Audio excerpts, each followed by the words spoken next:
Buenos días, estimado Gaby, y a la audiencia que vaya a escuchar este video. Eh, bueno, en este video les vamos a hablar de un tema clave dentro del estudio del derecho, de la teoría constitucional y de los derechos fundamentales. Sé que puede sonar un poco técnico al principio, pero les prometo que vamos a explicarlo de una forma sencilla y sobre todo de una forma que sea útil, porque estos conceptos no solo son importantes para los abogados o estudiantes del derecho, sino para cualquier persona que quiera entender cómo funcionan los derechos y el poder y el poder que tienen en su país. Eh, bueno, empecemos con algo básico sobre cuál sería el concepto de la teoría constitucional. La teoría constitucional, pues, es una rama del derecho que estudia cómo está organizado el poder político dentro del Estado. Básicamente nos hace la pregunta de quién manda, qué reglas debe seguir el que manda, cómo se eligen a los gobernantes, qué cosas están prohibidas para evitar abusos de poder, que eso es lo que no se quiere, ¿no?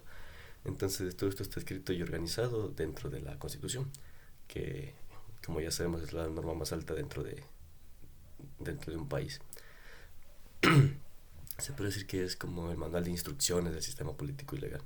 Ninguna otra ley puede ir en contra de lo que dice la Constitución. También tenemos el constitucionalismo, una lucha histórica, como decía en la lectura. Bueno, esta idea de que el poder debe estar limitado y que todos, incluidos los gobernantes, deben obedecer la ley. Eh, eh, Durante siglos, los reyes y emperadores tenían un poder absoluto y podían hacer lo que quisieran sin tener que rendir cuentas al final. Eh, pero con el tiempo, sobre todo desde las revoluciones como la Revolución Francesa, la Revolución Estadounidense, surgió el constitucionalismo. Este movimiento planteó el poder, eh, que el poder debe estar sometido a leyes, que deben existir garantías para proteger la libertad de las personas y muy importante también que deben existir derechos fundamentales que nadie puede quitar a ninguna persona, ya son derechos inherentes. Eh, los derechos fundamentales se podría llamar nuestro escudo. Entonces, los derechos fundamentales eh, pues son los derechos que tenemos todas las personas solo por el hecho de ser seres humanos. No importa nuestra edad, nuestra nacionalidad, nuestra religión, nuestro género o incluso nuestra situación económica.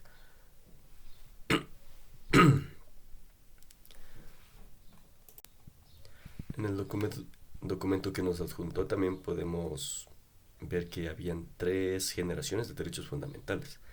Tenemos la primera generación, que son los derechos civiles y políticos, que aquí están incluidas cosas como el derecho a la vida, la libertad de expresión, el derecho al voto, el derecho a la propiedad, y estos fueron los primeros en reconocerse formalmente, y están muy ligados a la idea de la libertad individual. Tenemos también la segunda generación, donde entran los derechos económicos, sociales y culturales, como puede ser el derecho al trabajo, el derecho a la educación, el derecho a la salud, el derecho a la vivienda, y estos derechos buscan asegurar condiciones de vida dignas, no solo la libertad, sino también la igualdad de oportunidades para todas las personas sin tener ningún tipo de excepción. Tenemos también la tercera generación, que son los derechos colectivos o también llamados derechos de solidaridad. Aquí entra el derecho como el medio ambiente, el derecho al desarrollo, el acceso a la tecnología y al conocimiento. Estos son más nuevos, son más recientes y responden a necesidades globales o comunitarias. Y, y se pueden preguntar, ¿y quién garantiza todo esto? Bueno, aquí entra en juego la justicia constitucional. Existen tribunales o cortes constitucionales que se encargan de revisar si las leyes o acciones del Estado están respetando lo que dice la Constitución. Y en caso de que no lo hagan, las leyes pueden ser anuladas, lo que se lo conoce como control de constitucionalidad. Además, el documento también nos hablaba de los mecanismos de protección de los derechos, como el habeas corpus, que protege la libertad si te detienen ilegalmente, el amparo, que se usa para proteger otros derechos cuando han sido vulnerados. Y en algunos casos se puede acudir a instancias internacionales, como la Corte Interamericana de Derechos Humanos. Eh, un punto muy bonito, muy interesante que se podría decir del documento es que los derechos no sirven si no se aplican en la práctica. Podemos tener la mejor constitución del mundo, pero si en realidad no se cumple, si los jueces no actúan como deberían actuar, si el Estado no responde como debería responder, entonces los derechos se vuelven solo palabras bonitas. Por eso se insiste en la efectividad de los derechos, en hacerlos valer, exigir su cumplimiento y educar a la gente para que los conozca, porque todo el mundo tiene que tener conocimiento sobre lo que puede y no puede hacer.